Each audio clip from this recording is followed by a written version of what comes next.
Thank you.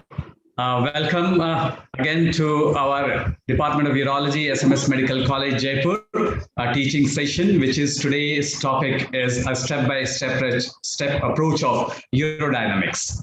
So today we have this presentation will be done by our resident, Dr. Imran Kazi, and this will be moderated by Dr. Prashant Gupta. And we are fortunate today to have two special invitees with us.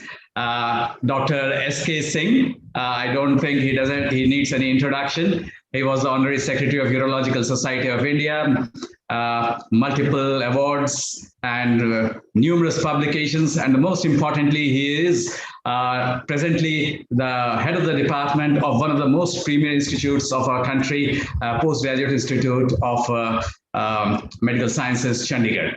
So welcome, Dr. S.K. Singh. And next invitee we have today is Dr. Mufti Mahmood. Dr. Mufti Mahmood is presently the head of the department at Government Medical College, Srinagar, Kashmir. And he is also an alumni of BHU, passed MCH Urology in 2001. He has numerous publications and his special interest includes endourology, laparoscopic urology, and reconstructive urology. So most welcome, Dr. Mufti Mahmood, to our platform of this teaching program. So we would start with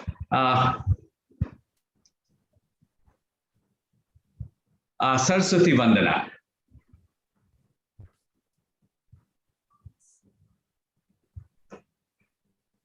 Saraswati Namastubhyam Varde Kamarupini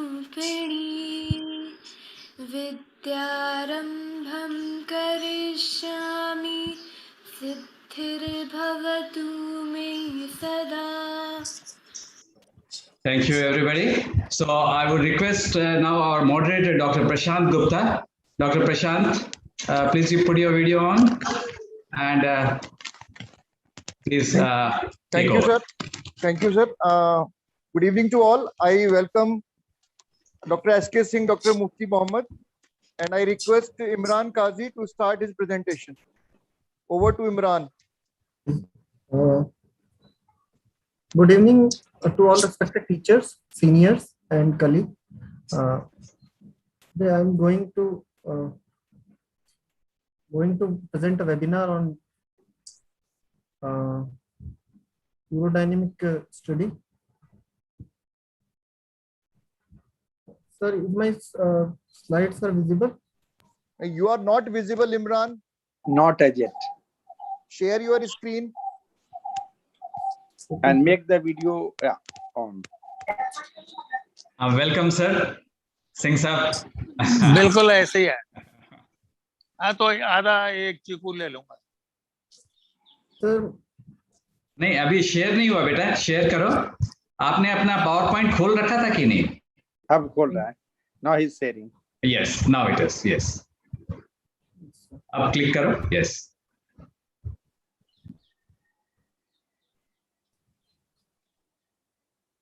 So today, good evening to all respected teachers, seniors, and colleagues.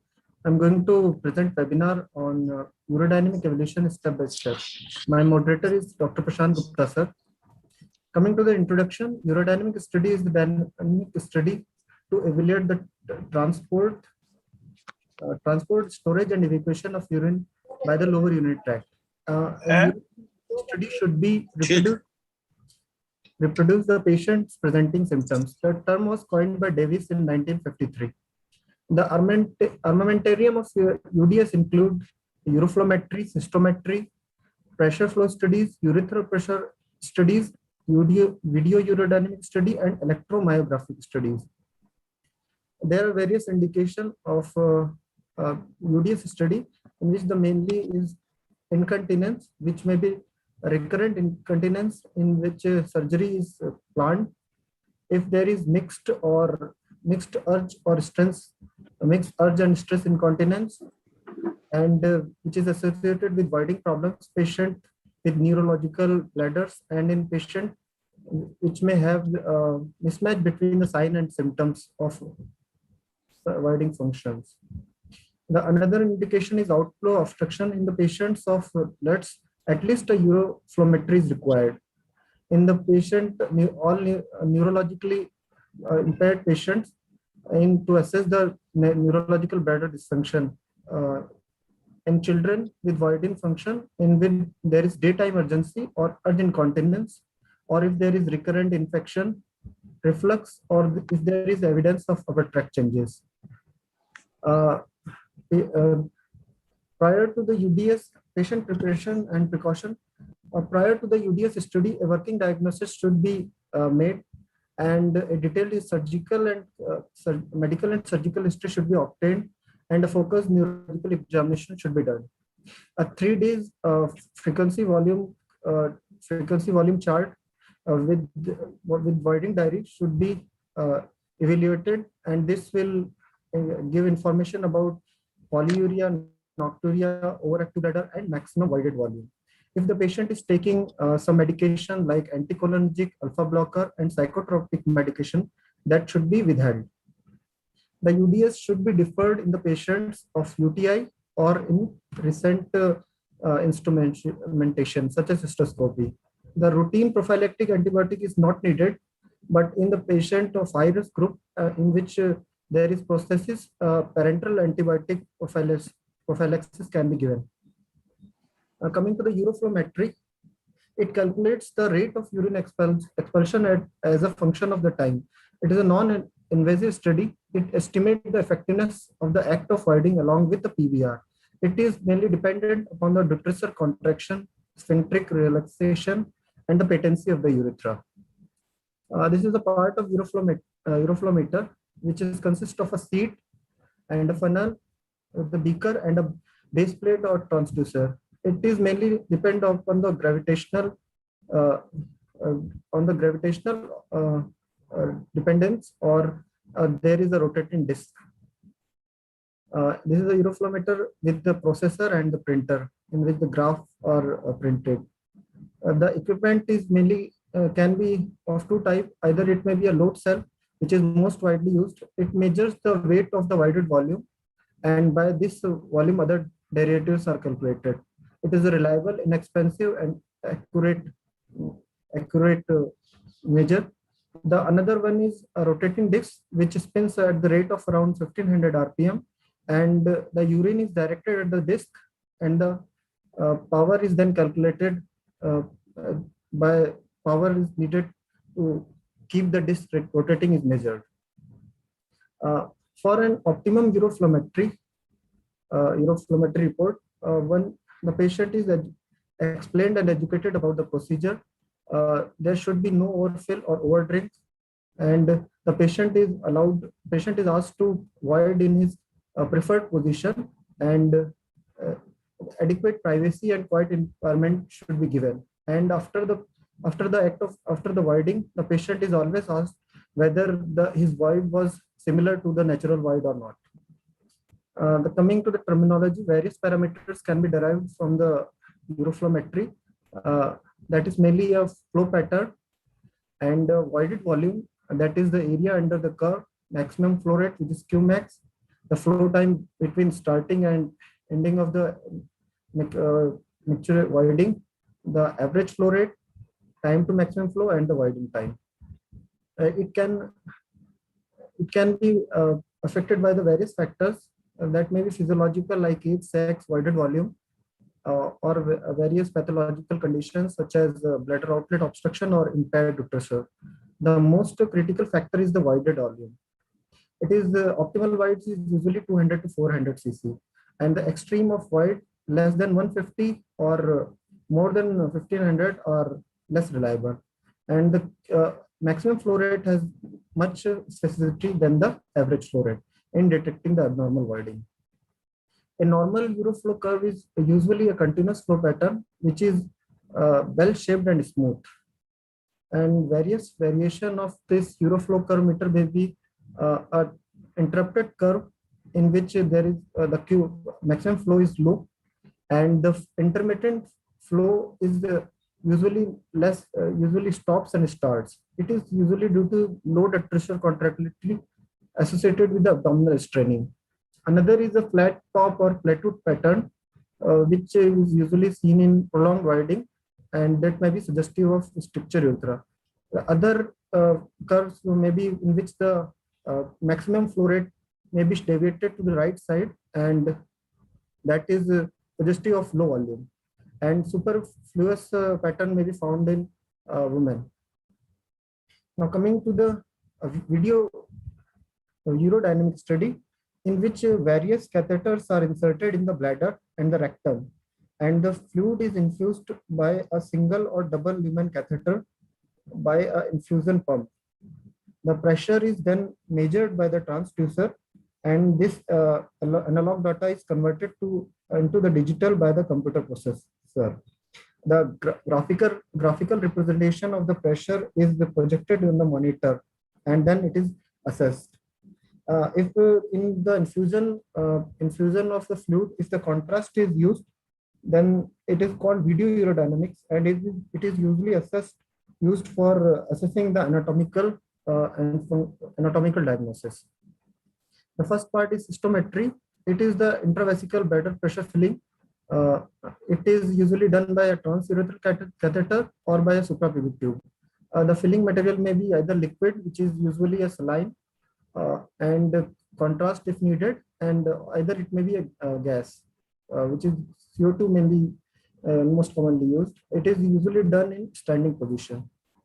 The various parameters derived from cystometric CMG includes bladder capacity. It is the volume at which the patient with the normal sensation feel that the maturation can be started. It is usually in adult patient, it is usually 400 to 500 ml.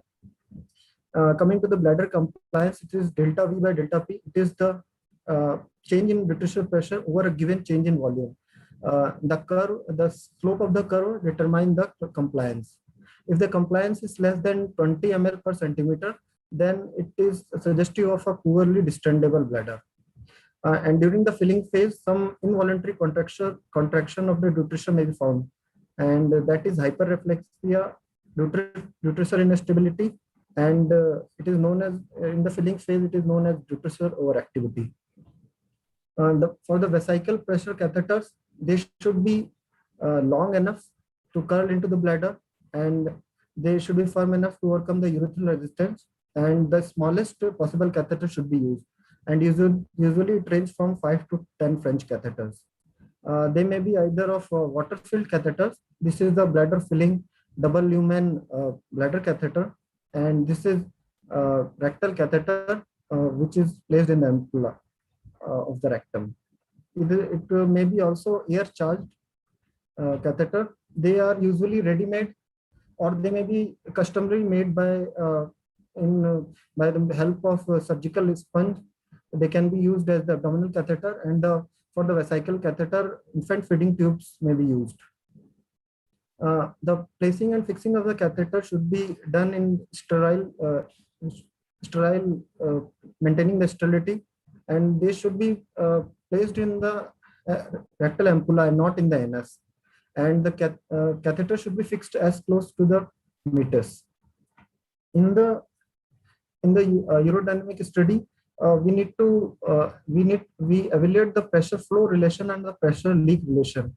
The cornerstone of the cystometrography is the pressure of the bladder is given by the addition of the pressure and the abdominal pressure, and the abdominal pressure is assessed by the rectal pressure. Before starting the UDS, some precautions should be taken.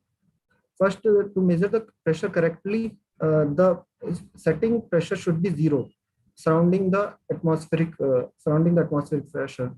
The calibration of the transducer should be done, and the reference level should be the upper edge of the pubic symphysis of the patient. And there should be no air bubble in the transducer or the tubing. The quality control of the CMG should be the initial pressure, the cycle pressure should be 10 to 20 centimeter, and the uterine pressure should be 0 to 6 centimeter of water. And the patient is asked to cough every minute during the filling. the physiological filling rate should be less than 10 ml per minute, and it is usually filled in over 20 minutes. If the filling is faster, then the compliance should be wrongly interpreted. The filling rate is usually 5% of the bladder capacity, which is gained by formula body weight by 4, and in the children the bladder capacity can be assessed by Koff's formula. The calibration should be done after 10 to 15 measurement, and for the water filled system the transducer should be done at the 0, and then the catheter is raised by 50 centimeter, and the pressure change is looked in the pressure gauge. This is the position of the external fluid transducer, in which the transducer is the reference point of the transducer is the upper level of the filling symphysis. If the filling is physiological, if it is 10 ml per minute, and if it is more than 100 ml per minute, then it is fast. Children and patients with known bladder hyperactivity require slow filling. And the caveat which should be taken care of is that all the transducer pressure should be 0 to the atmospheric pressure and not to the patient pressure. And the UDS may be single channel or the multi-channel depending upon the number of the catheters.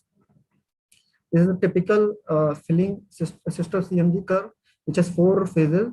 The first, second, and third phase is the filling phase, and fourth is the voiding phase. The phase 1 is the initial filling pressure, and the second phase is the tonus limb, in which the volume fills in the bladder, but the pressure remains constant. This is also known as accommodation. In the phase 3, the viscoelastic property of the bladder has reached its upper maximum limit, and the phase 4 is when the voiding starts. The sensation is can be assessed as first desire, strong desire, urgency, and then pain. Then coming to the second component is the pressure flow study.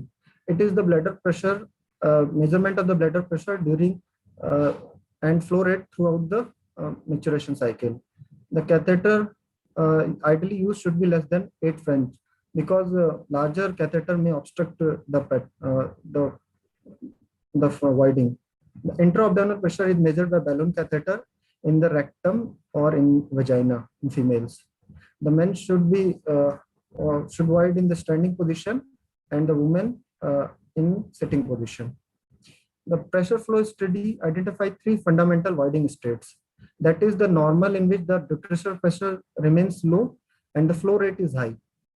And then second one is when the detrusor pressure is high and the flow rates are low, then it is suggestive of obstructed. And when both the detrusor pressure and the flow rates are low, it is indicative of poor detrusor contractility. If the detrusor opening pressure, the pressure at the onset of voiding, if it is more than 80 centimeter, it may indicate obstruction, outflow obstruction. And if the detrusor pressure at the maximum flow is more than 100 centimeter, it implies outlet obstruction, even the flow rate is normal. Generally, the male voids at the detrusor pressure at the 40 to 60 centimeter of water, and in women it is slightly low. Coming to the detrusor leak point pressure, DLPP, it is the pressure at which the urine leakage occurs in the absence of any detrusor contraction or increased abdominal pressure. It is proportional to the urethral resistance. If the DLPP is more than 40 centimeter of water, it may predispose to hydronephrosis or reflux in 85% of MDS patients. And the treatment is aimed to lower this the bladder pressure so that the DLPP is never reached.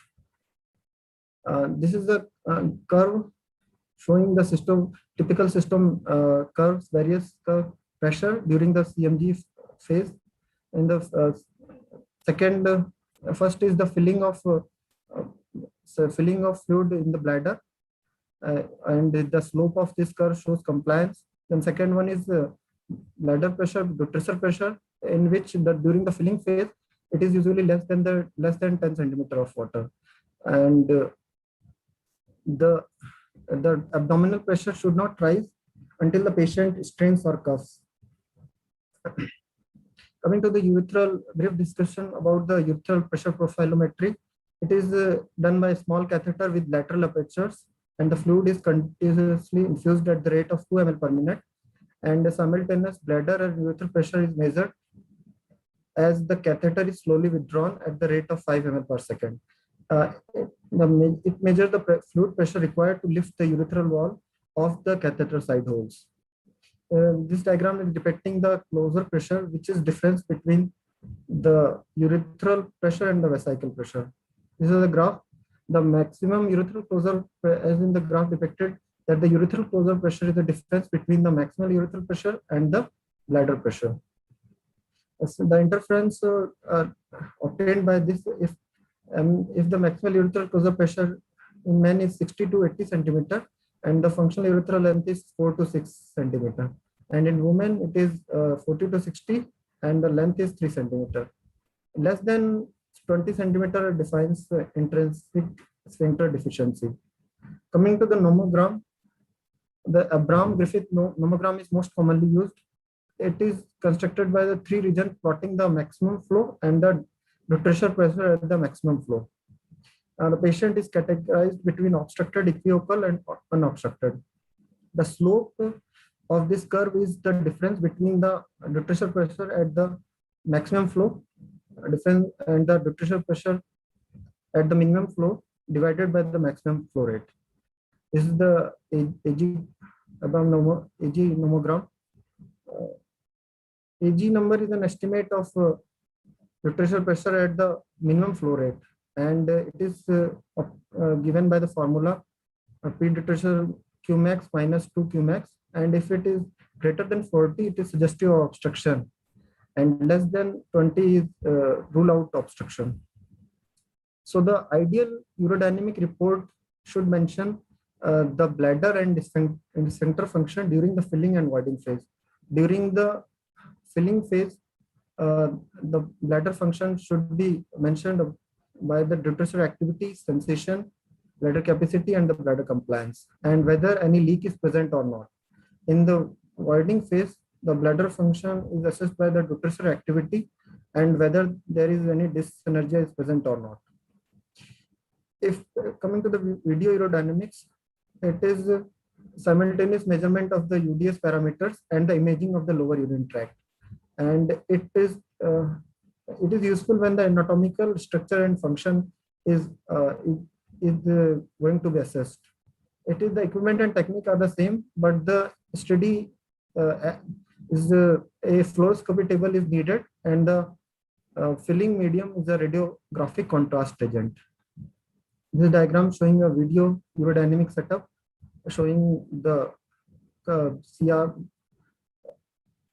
The positioning of the patient should be correct to visualize the proper outlet view, and it should be oblique, as seen as depicted in this figure. This figure, the bladder neck is open, and in this figure, the bladder neck is closed. Coming to the ambulatory urodynamics, it is the functional test using the natural filling and reproducing the subject's everyday activities, and it's more beneficial in cases where the UDS is not suitable or that is unsuccessful in previous UDS, and it is more sensitive for incontinence and the diagnosis of pressure overactivity. Then the last is electromyography. It is the study of electric potential produced by the depolarization of muscle membranes. It is detected by the electrode placed in or near the muscle. The type of electrodes may be mainly of 2 types. First one is self-adhesive skin patch electrodes, which have good surface recording, and they are predominantly used in pediatric patients, but they are less accurate. The needle electrodes have better recording quality, but the patient mobility is restricted and they are painful. This is a diagram showing the surface patch electrodes and the needle electrode. And these are various UDS scenario. This is normal filling in which the pressure is is not increasing in the filling phase. This is low compliance where the slope is increasing, the ureteral pressure is raising. This is ureteral overactivity. This is obstruction, and this is ureteral underactivity. Thank you. Yeah. Thank you. Thank you, Imran. Over to Shivam, sir. Thank you, Prashant. Actually, we told Dr. Imran to make it brief so that we can have more of interaction and we can answer all the queries and we can have expert opinion from our invitees, Dr. S.K. Singh and Dr. Mufti Mahmood. So to begin with, I will request Dr. S.K. Singh to give his comments and what probably has been left and that the resident should have told, or what extra you want to add on it. Yes. Right. Yes. I think Dr. Imran has been very precise in telling with the time given to him. Well, he could not have done more than this. He has drawn some basic knowledge about urodynamics, what is this and how it is being done. But yeah, there are actually how do you learn the urodynamics? When you take actual scenario, a case, given case, and then you start analyzing. It creates a data.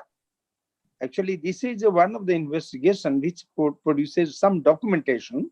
Based on that, you can practice the urodynamic. Yes, urodynamic is one of the, again, evidence. And then you can prescribe the medicine or you can plan for some intervention, depending on that, if the patient has not responded to pharmacotherapy. Now, what is urodynamic is, again, we know the function of the bladder and urethra, urethral sphincter, and urethra as a whole. Now, few points I would like to say because he has not told. When to measure, how to measure the compliance that you had told, but what volume should be taken for calculation of the, again, compliance. So now it should be end filling pressure. End means that patient is having urge. Before the urge starts, again, the sensation of urination, that should be taken at end feeding pressure. And then that should be calculated for compliance. Otherwise, we'll see suddenly some patient may have very poor compliance at the end. Initially up to 300, 400, 200 it was fine. And happens now, for example, in whole bladder, maybe they can accommodate around 150 with good compliance. But when exceed 200 or 250, it becomes very poor compliance. So now when to measure this? Because usually patients perceive sensation of fullness as a again to need for going to the toilet and going to empty their bladder. So that's important. Why compliance is important? Because most of the time this is the compliance of the bladder which again will put an adverse effect on transportation of the urine from kidney to the bladder and can cause upper tract damage. The idea of urodynamic is, again, I have told you, now this is an evidence based on which you can see. What is important now, few points I would like to tell for uroflowmetry. Counseling of the patient before uroflowmetry is very important because you have to tell the patient what we don't know how you are wiring, you have intermittency or something you are telling, just we want to prove it. So feel that this urodynamic room, uroflowmetry room is your toilet. And now please relax. Maybe the patient, again, should be taught, yes, how to do the things, and then you teach it. And please maintain a good silence once you have started the urodynamic on, and go out of the room because there will be a hesitancy factor. I know the latency period you have not described. Now, I know this was, again, limitation of time. That also have impact in telling whether the patient has any, again, obstructive element or not. Now, at this point of time, when you are telling the uroflowmetry, I have seen the people giving pressure flow study data, and that is not consistent with uroflowmetry. Then I will say uroflowmetry is the better judgment for flow rather than the pressure flow study.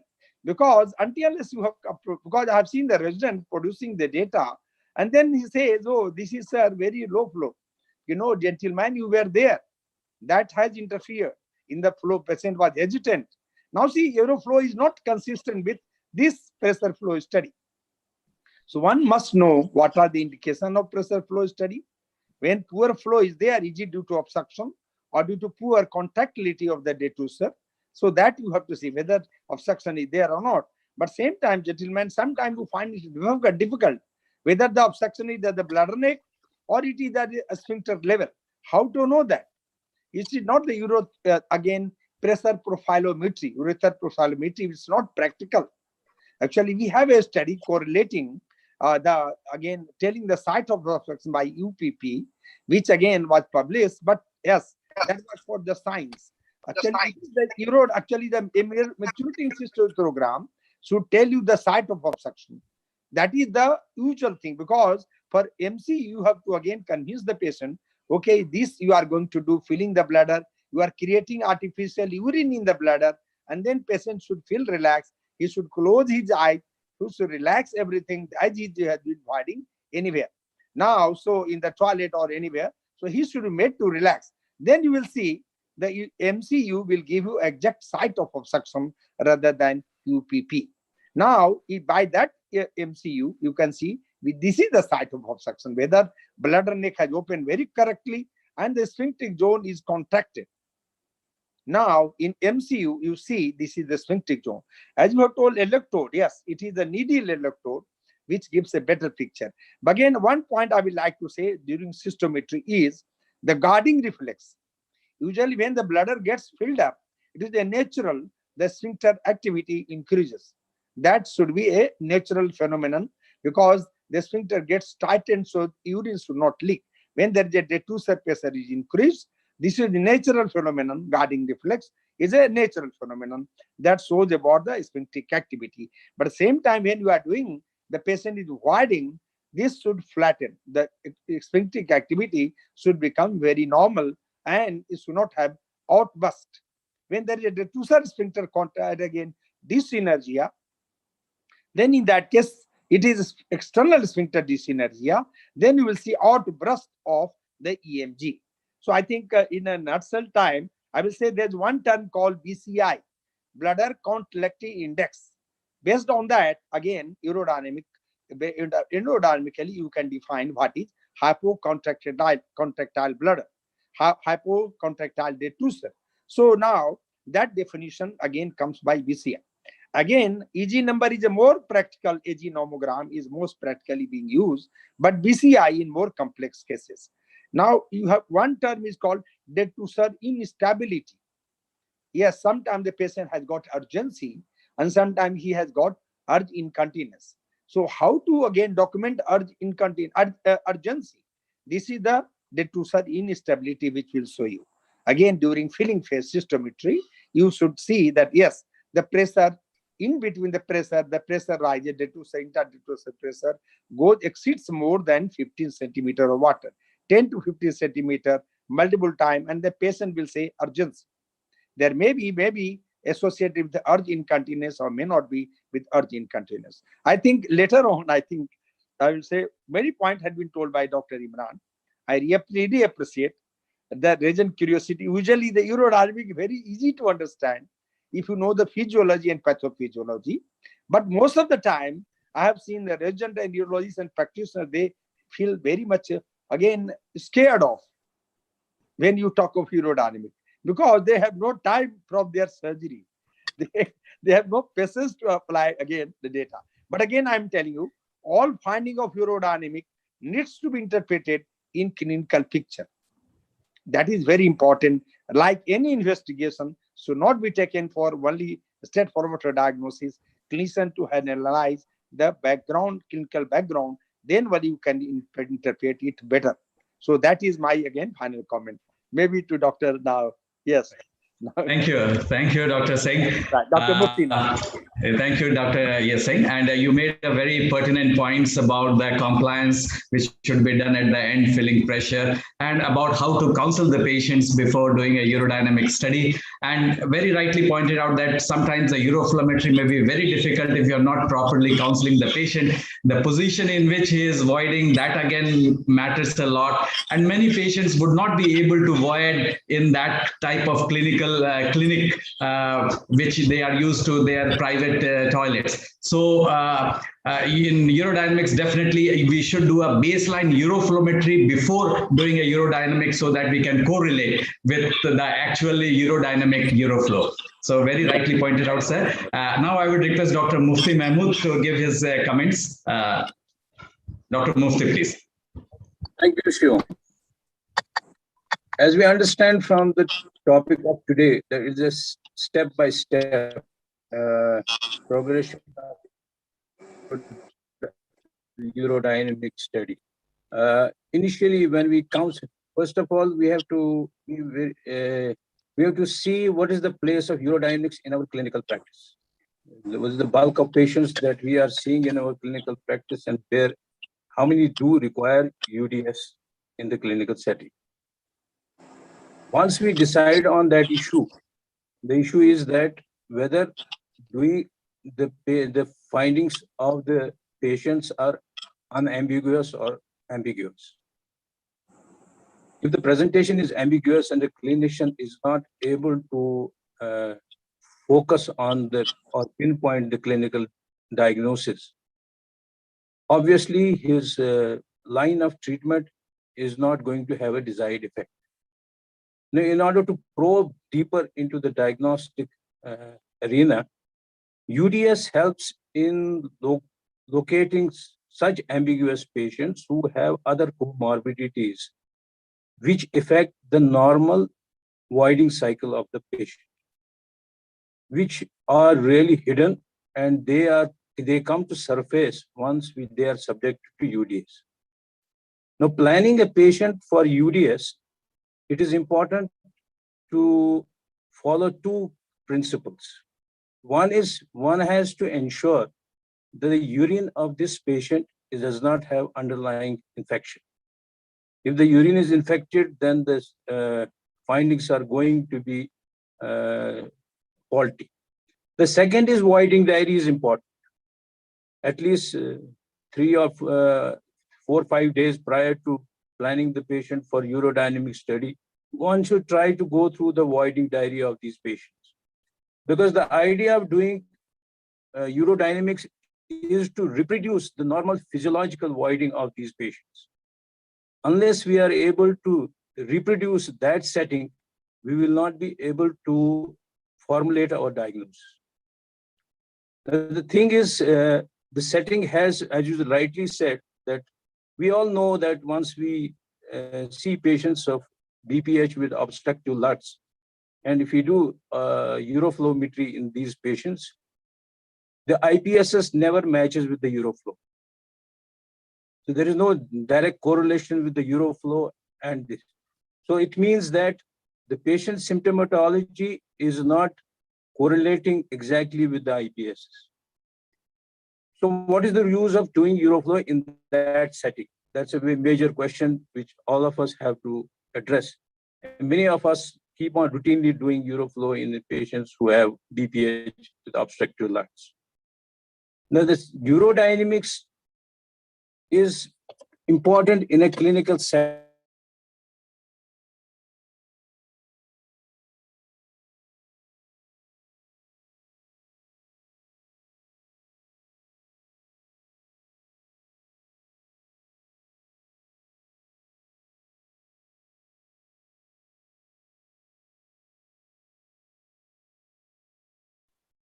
Dr. Mufti, are you there?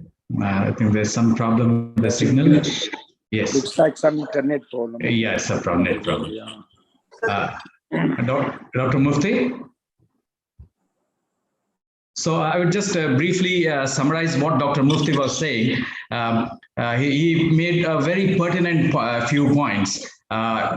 One was regarding the ambiguity of the symptoms. We know lower unit tract symptoms are very ambiguous in the sense that the diverse etiologies can produce the same symptoms.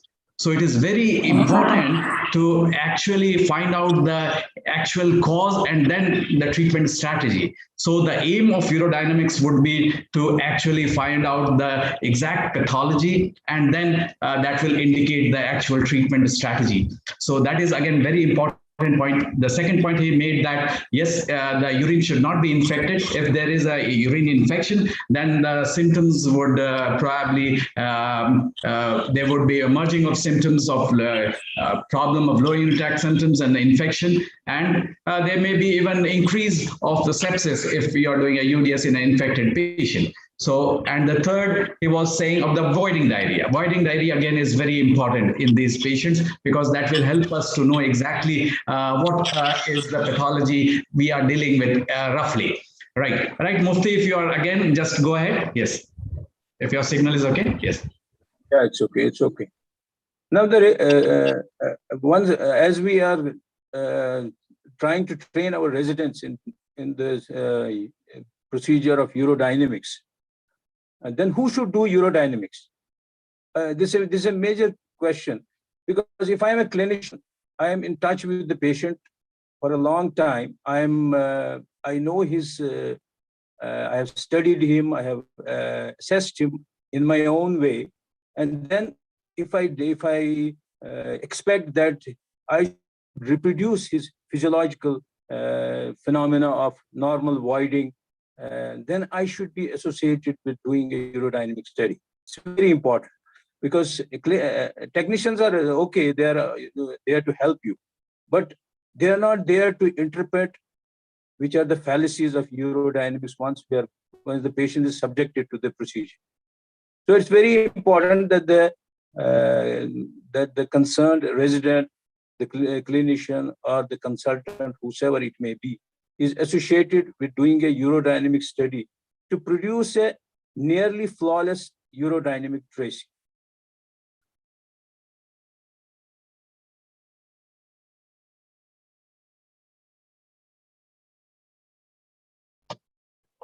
There are select group of patients where urodynamic might be helpful. Like I said, that long-standing diabetes with or chronically distended bladders, where you are planning to do a TURP, one might land up in trouble. Patient, once you remove those catheters, they are not able to void properly, and then it becomes a major issue.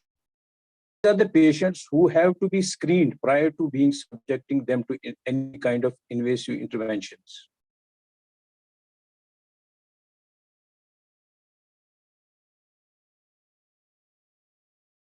Am I on?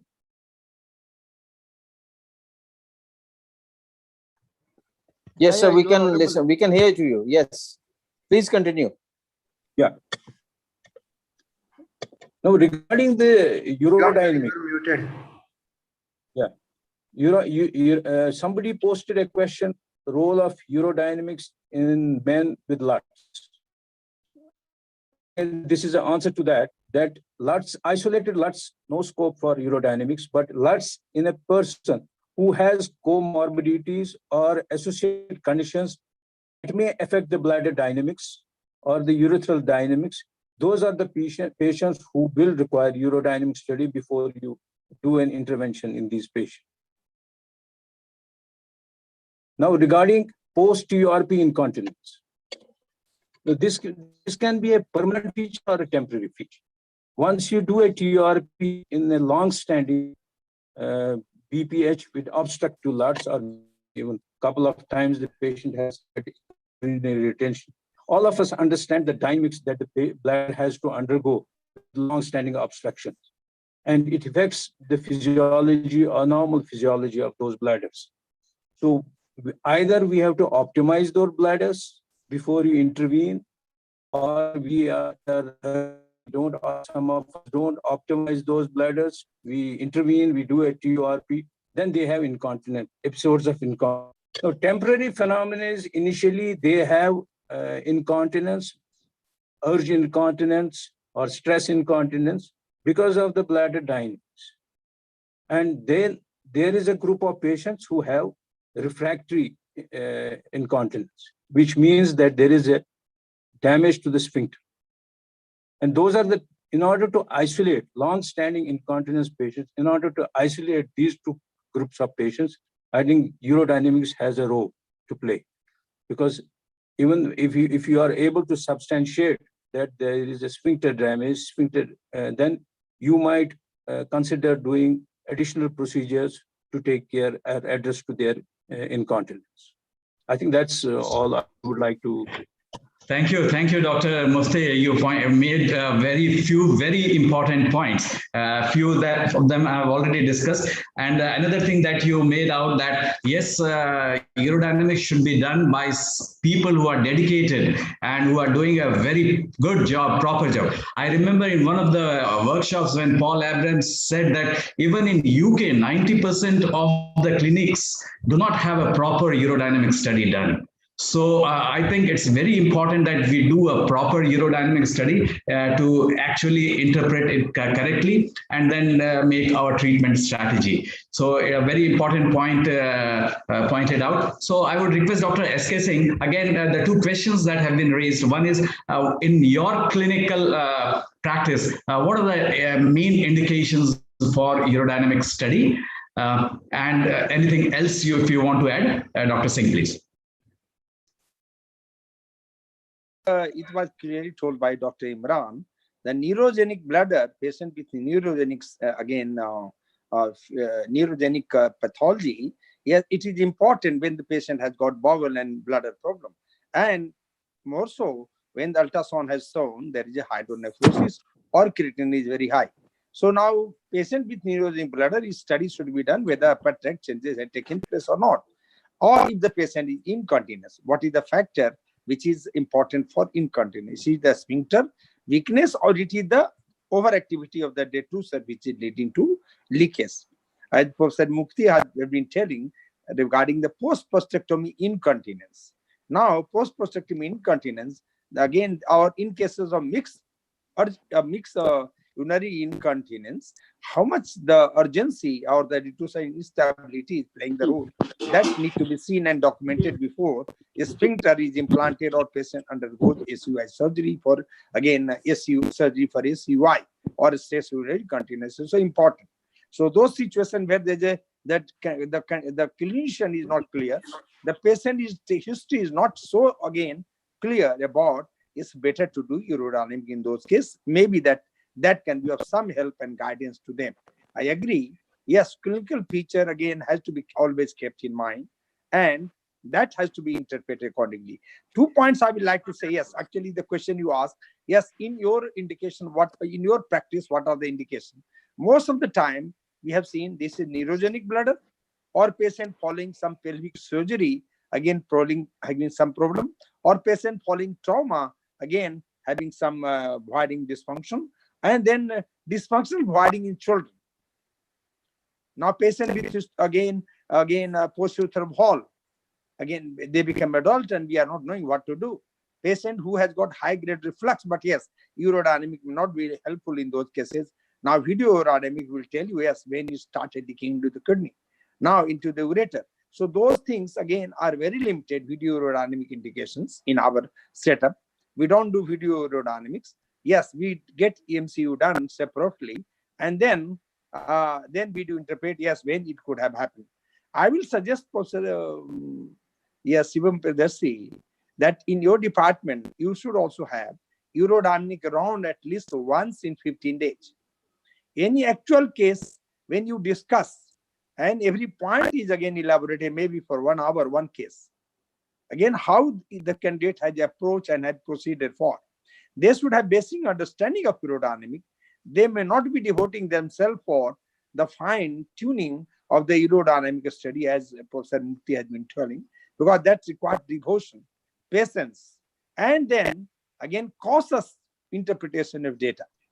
So in our practice, actually for prosthetic symptom, we don't get urodynamic done. Even if uroflowmetry, I will say, is a very good indicator for any pathophysiology in the bladder. If you are interpreting somehow, I think I could see Dr. Rahul. He had been again telling, yes, the box pattern is suggestive of stricture urethra unless you prove otherwise. Now I will say MCU is a very good indicator for site of obstruction. But again, MCU is invasive. So before that, uroflowmetry has to be done because obstruction has to be proven. Voiding again again has to be told. Yes, voiding has to be documented in again computerized data. So now when you are again telling the patient to go undergo uroflowmetry, you have to be very careful. Now already Professor Mufti has told the need of again assessing the maximum cystometric capacity of the bladder. It's called MCC. How to say that how much to be filled. So how to again calculate the volume? We are told, yes, you should have voiding diary. And then you start filling 50% of the capacity. How to know? 5%. 5% of the capacity. So that urodynamic, again, voiding diary is very important before that. Again, history taking is important, whether patient is constipated or not. Can you suspect anything? Or if that is not their neurogenic, yes, most of the time we have got that sort of thing. But it's not, again, unusual to find non-neurogenic, neurogenic, urodynamic pattern in our cases. So I think, before any surgery is contemplated, surgical procedure contemplated in case of incontinence, and the clinician is not clear cut, like for example, SUI is mixed type or it's not clear, or patient has undergone some surgery by somebody, and you want to undertake, okay, he has not done a good job, you want to do it. Better to do document urodynamic rather than taking the patient's surgery straight forward. So in those cases, it can safeguard the patient management and patient condition as well as the clinician attending such patients. Thank you, Dr. Singh. Now I would request Dr. Nachiket and other faculty members of the department, if they have some queries, please come out. Dr. Nachiket, please. Sir, thank you very much. Such an interesting talk that we had on urodynamics, and it's such a confusing topic that what I tell the residents is that the cat is always out of the bag, that there are around 15-20 questions that they have to remember for the exams. And I think that more or less all of them, they have been discussed inside the inside the talk that we had, and our experts, Professor S.K. Singh sir and Dr. Mufti Mahmood sir, they have already gone through them. That is, number one is what is the indication of urodynamics. Our residents should know what are the indications of urodynamics prior to transurethral resection. That is also important. The indications of urodynamics inside a patient who is predominantly presenting with irritative LUTs. That is also important. And the ways of doing urodynamics, the simple steps of doing urodynamics, and the indication of video urodynamics. When we have to do video urodynamics, and we can, it's not necessary that we do a urodynamic, and when on the first investigation, we'd like to see video urodynamics instead of urodynamics. So I think that if the boys remember these basic indications and urodynamic patterns in diabetes mellitus, inside multiple sclerosis, I think that they'll be more or less be able to understand, answer the questions inside the exams.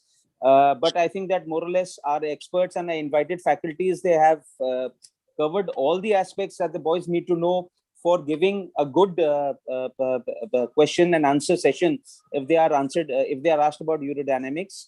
And it was an excellent session, and I think that as S.K. Singh sir has suggested, that we should have a dedicated 1-hour session with our boys, in urodynamics. This is because this is something that is sometimes left to abeyance, and even consultants, I guess, sometimes they are not well versed with, the interpretation of urodynamics. And it was a very great session that we had, and I'd like to thank both Professor S.K. Singh sir and Mufti Mahmood sir. As I said, I'd like to add one thing, that is, if I am in your department today, it is on account of Professor S.K. Singh. S.K. Singh sir, he came inside my selection during RPSC, and I am always grateful to him. मैं उनसे कहता हूँ कि सबसे बड़ा चेला उनका मैं ही हूँ after Professor P.B. Singh, and Mufti sir has been an elder brother, and I have learned a lot from him, and I'm very grateful to him. And these two people, they have had a huge impact inside my career and my development as a urologist, and I thank them from the bottom of my heart, just not for this class, but for the other things that they have done inside my career. And thank you very much, and for this interaction. And it was a great session with two people who are very close to my heart. Thank you so much, sir. Thank you, Nachiket. Before we wind up, we have a few more questions. Maybe we will request our faculty members and residents to come up with more questions. So we can just may devote 5-10 minutes more. So one question to Dr. Mufti again. Many of these guidelines will say that before doing any invasive surgery, like TURP in a patient, it's good to do a urodynamic study in almost every patient, because many of these patients are chronically obstructed and you don't know about their detrusor activity. And if you do a urodynamic study in these patients before doing the surgery, many times you get benefited and you can counsel the patients accordingly. So do you think, is it appropriate to do a urodynamic study before doing a TURP in most of the patients? Or you think there are certain indications where you will do only? Dr. Mufti, please. As I said earlier, there is a subset of patients who have BPH with LUTs. Patients who have comorbidities that is going to have an adverse effect on the bladder dynamics. And those are the patients whom we need to isolate. Essentially, what is our aim? Our aim is to see that after we do a TURP in these patients, they are able to void properly, and that will depend on the state of health of their bladders. Because the propulsion of urine is determined by the bladder activity. If the bladders are compromised because of long-standing obstruction, they are not going to perform better post-surgery. So now it is not a general population or general rule that all patients with BPH with obstructive LUTs, we are going to subject them to UDS. Before TURP, not all, but only before TURP. Before TURP, I am saying patients who are having chronic retention, chronically distended bladders, they are not conscious of their high residual volumes in the bladders, and whom you pick up incidentally because they have recurrent UTIs, or sometimes their KFT starts rising because of high residual and upper tract pressures being high. So you pick up them clinically, you find that their volume is 200, 300 ml or 400 ml, and they are absolutely not conscious of their state of bladder. So these are the patients where you need to predict the outcome. And I would keep this group of patients as probable candidates for doing a urodynamic study before I do a TURP on them. Now, patients who have uncontrolled diabetes, who have already complications of diabetes like neuropathy, nephropathy, and whom I expect that the bladder dynamics is going to have some impact, where I would like to do urodynamics in this set of patients. The patients who have what you call chronic neurological disease, like they have Alzheimer's, they have old strokes. These are the sets of patients whom I would, or epileptics, chronic epileptics, I would subject them to urodynamic study. So it's not a general rule to have the entire population subjecting to urodynamics. We have to channelize our resources to this particular subset of patients. Right, very rightly pointed out. Typically, those who are obstructed and you think it is clinically very clear that it is due to the prostatic obstruction and large prostate, probably they may not require a urodynamic before surgery, but definitely there is a specific subset, like if the patient is of younger age, suppose it's left, or it's a very old patient, or if the patient has a flow rate which is more than 15 ml, but still he has a predominant LUTs, lower unit tract symptoms, and patients who have a post-void residual more than 200 or 300 ml, as you said. So these are probably a specific group of patients where probably you would be better off if you do a urodynamic study before doing a TURP. There was a question that whether if the patient has a vesico-ureteric reflux, you should not do a urodynamic study. I think that is not correct, probably. one of the anatomical thing that is direct seen by your video urodynamics is that the presence of vesicular reflux. So you make it sure that the patient is not infected. You do a urine culture, and if you do a urodynamic study, it shows a vesicular reflux. It's definitely not a contraindication for a urodynamic study. Another question which was asked was about the primary bladder neck obstruction. Can we diagnose primary bladder neck obstruction by UDS? And another question that I would point it out to Dr. S.K. Singh now, that we know urodynamic study is not a very easy, simple procedure. It is sometimes very cumbersome, embarrassing. It is time-consuming. It is kind of a little invasive procedure also, and it's expensive procedure also. And not every center has a good urodynamic lab or a proper dedicated person who is doing urodynamics. So in that case, what is the role of non-invasive urodynamics? We know there are a lot of non-invasive urodynamics. We have an ultrasound cystodynamogram, which can tell you about the bladder weight and the bladder thickness and intraprostatic protrusion, etc. Then we have that penile cuff method and the condom method, and there's a lot of other methods to do a non-invasive urodynamics. So I would just like a few comments about all those methods from Dr. Singh, please. Yeah, you told a recent advantage, yes. Now nobody wants anything to be intervened because everything is invasive, but people are attracted to us non-invasive. That the study which you are telling, the data which is emerging of non-invasive, like they are asking for, yes, bladder, again, resilience and I will say plasticity being measured with the ultrasound, the thickness, the recessive index, like in kidney, they are measuring. So like that in the bladder also they can measure it. And but I think this is not practically, again, useful at the moment. Other than the bedside ultrasound for PVR as a part of Uroflowmetry, I will say that this is practically not possible at the moment. Yes, ambulatory urodynamic is indicated when the patient actual symptom is different and urgency urgent has been there, which had not been documented till now. Yes, there the symptom may be coming and may be waning off. So for just like again ECG, the again ambulatory urodynamic is indicated. Yes, so that is again a non-invasive method. Again has to be again the patient has to carry this urodynamic machine with them, and then they can say yes whether there has been any recording of any bladder detrusor instability or contractility in 24 hours or not. I will say that yes, the non-invasive method is still has not again evolved in the practice, and I think now that conventional method has to be utilized.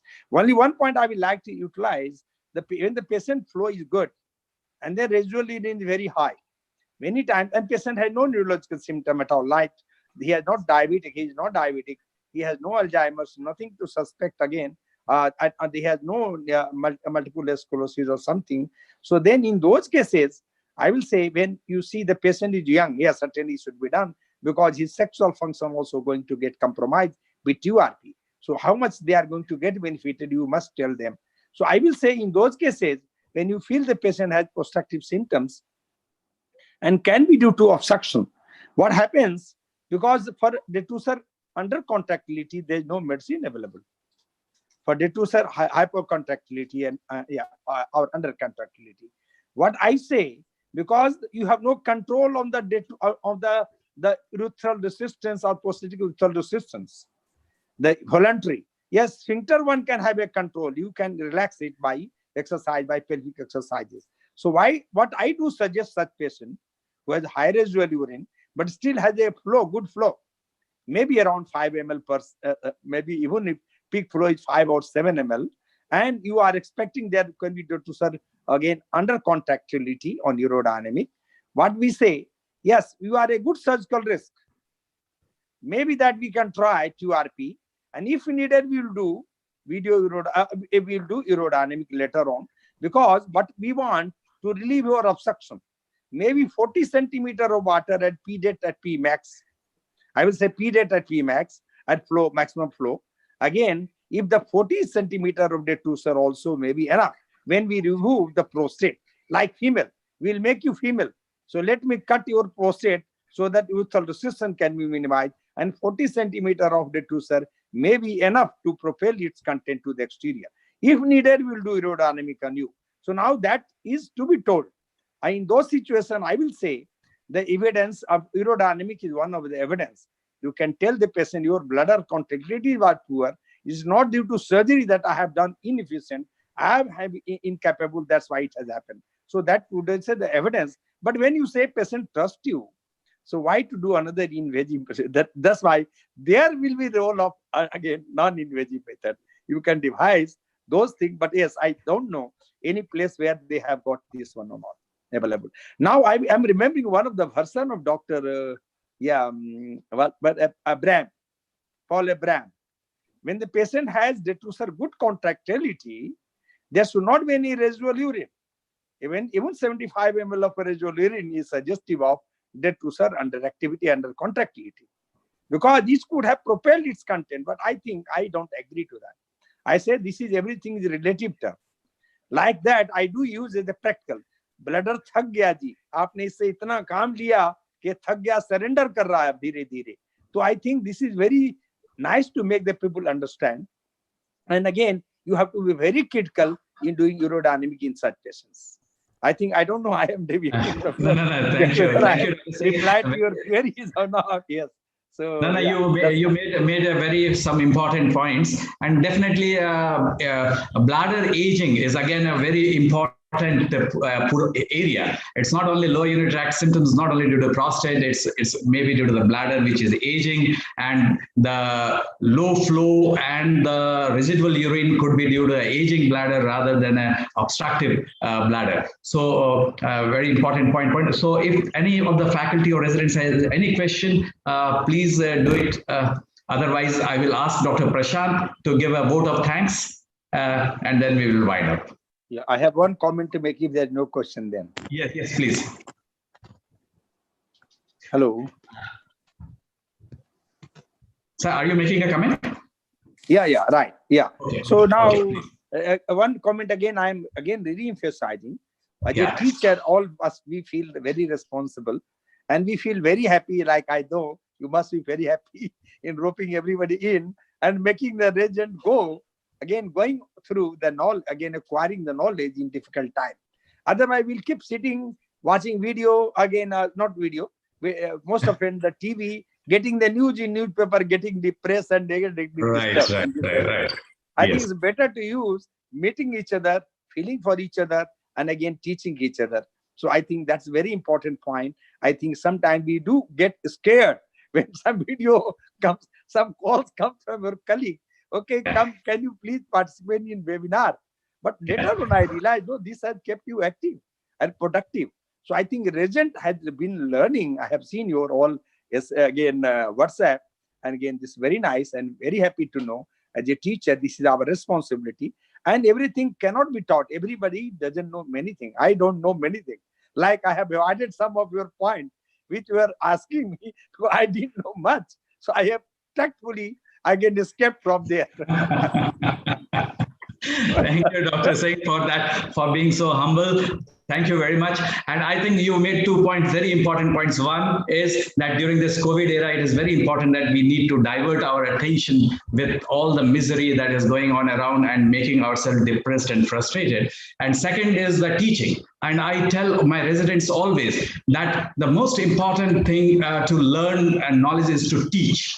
So if you teach, if the resident also teaches, a senior resident teaches a younger one, a younger resident, then he himself is gaining. Not only is trying to educate his younger colleague, but he himself is gaining more knowledge by teaching people. So teaching is the best way to get more knowledgeable. I think that is very important. 2 points. So thank you very much. Thank you, Dr. Prashant, Dr. S.K. Singh and Dr. Mufti. Prashant, please come in for your vote of thanks.